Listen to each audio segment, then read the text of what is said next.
It's 11:40 on a Tuesday night, and someone is lying in bed with the brightness turned all the way down, thumb moving in small automatic circles across the screen. A phone case appears, $1.99. Underneath it, in smaller text, free shipping. Before it's even in the cart, a coupon slides down from the top of the screen, an extra 20% off, expiring in 9 minutes. They don't need the case. They buy it anyway, because turning down free money at 11:40 p.m. feels for a second like the wrong call. Now follow that transaction somewhere the app never shows you. That $1.99 case has to be molded, printed, packed, labeled, scanned, flown or shipped across an ocean, cleared through customs, sorted, trucked and driven to a door. In that same 9 minutes, Temu also paid actual money to put that exact ad for that exact case in front of that exact person, beating out Instagram, TikTok, and 4 unread texts for their attention.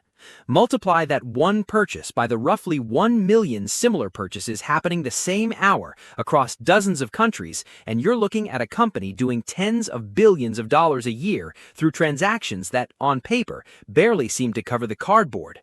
So where does the profit actually come from? The instinct is to picture Temu the way you'd picture a store, a building full of inventory, ringing up sales, pocketing the difference. That's wrong, and it's wrong in a way that changes everything else in this video.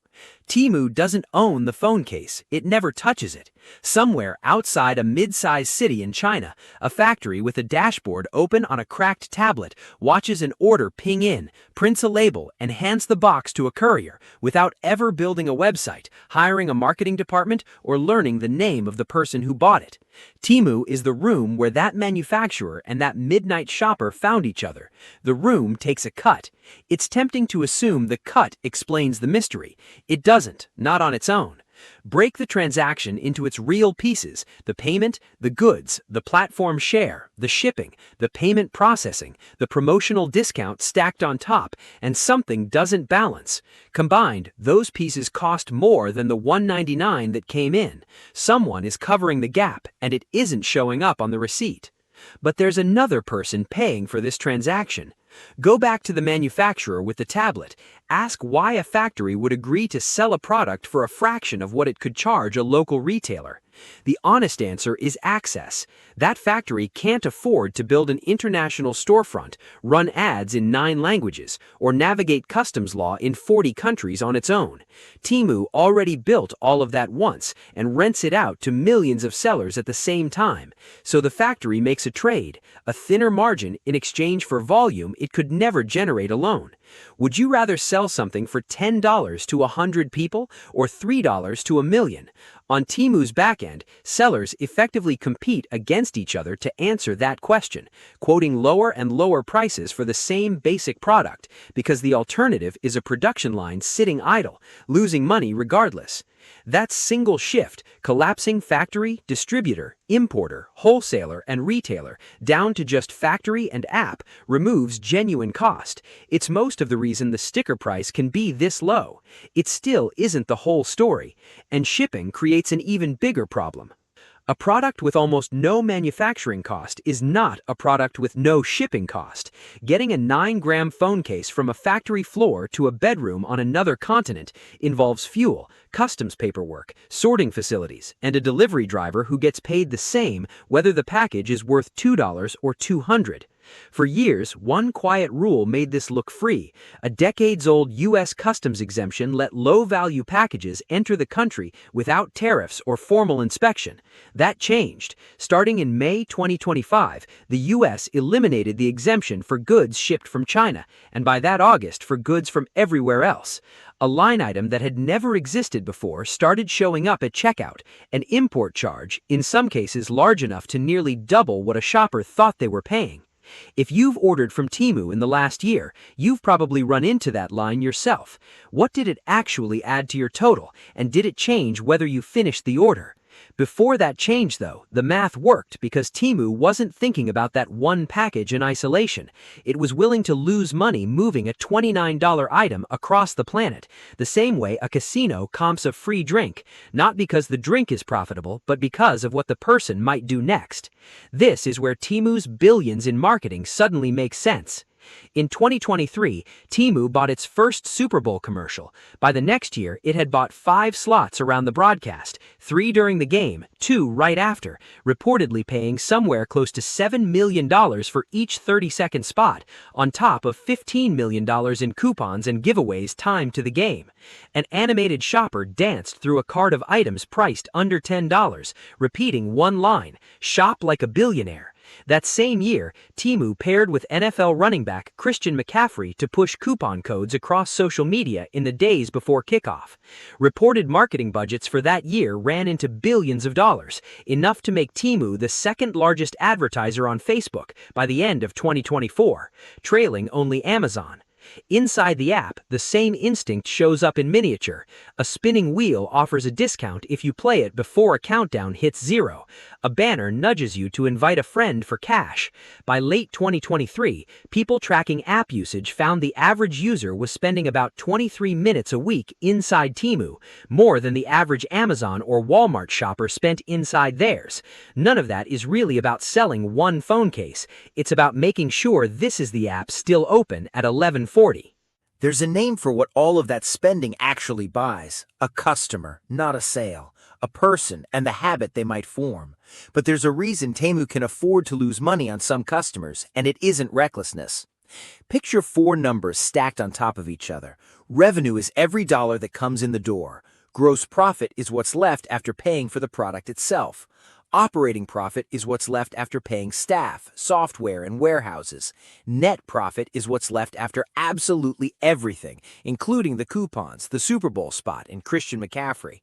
A company can look enormous on the first number and vanish by the 4th, and for a growth company, that isn't automatically a failure. It can be a decision. Even Wall Street isn't sure which number eventually wins. Temu's parent company once watched more than $50 billion disappear from its stock value in a single trading session after one earnings report fell short, and in a later quarter, its own executives told investors plainly that the current level of profit wasn't sustainable. Nobody involved, not the company, not the analysts covering it, actually knows yet whether this bet pays off. That uncertainty is the story, not a footnote to it. Let's follow one $10 order and see where the money actually goes. Picture the $10 as 10 single bills on a table. Nobody outside Temu's finance department knows the real split, so treat this as an illustration, not leaked data, but a reasonable one. Something like $3.50 covers the manufacturer's materials and thin margin.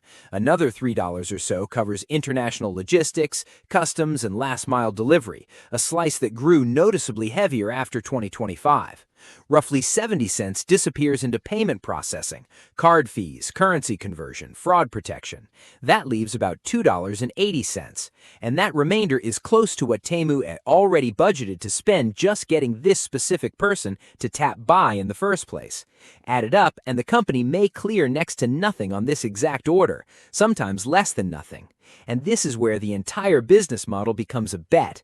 Losing a little money on today's $10 order only makes sense if that same customer places a second order and a third.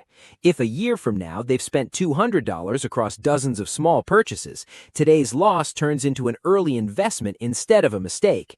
That's the wager, that a customer's lifetime value eventually clears what it costs to acquire them. Look closely at how Temu's parent company actually reports its earnings, and the wager is right there in the paperwork.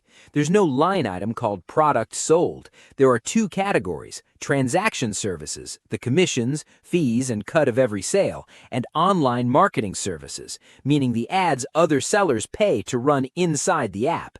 The company's own accounting has already told you what it thinks it's selling. Not phone cases, access to attention, charged twice, once to the seller, once indirectly to whoever's still scrolling at midnight.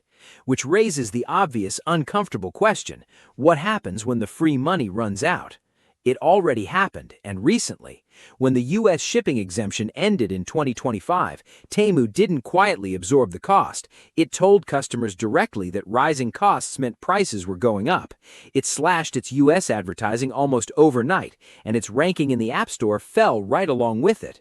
To survive, it rebuilt its supply chain in real time, recruiting sellers to hold inventory inside U.S. warehouses so packages could ship domestically instead of crossing a border that now came with a tariff attached. The subsidy was never a permanent feature of the business. It was a bet on time, and when the clock ran out, the entire structure had to bend around it in public within weeks. That's the real answer to how Temu makes money, and it has almost nothing to do with the price on any single item.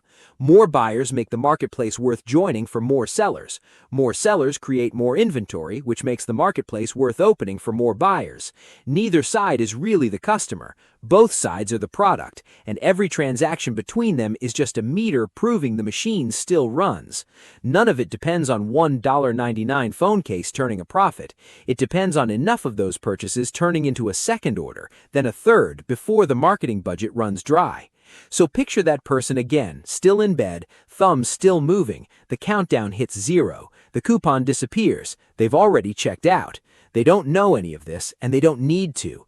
On the other side of that purchase, a company that may not have earned a single cent on this exact order has just collected something worth more than $10, proof that they'll probably do it again. Think about the last cheap, impulsive thing you bought online, the kind of purchase almost too small to think about twice. Did you go back for a second one?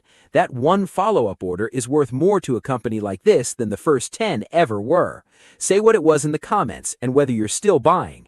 And if there's another business that's always felt too cheap to make sense, the kind that makes you think quietly, this can possibly not be profitable, name it below. That's probably the next one worth opening up.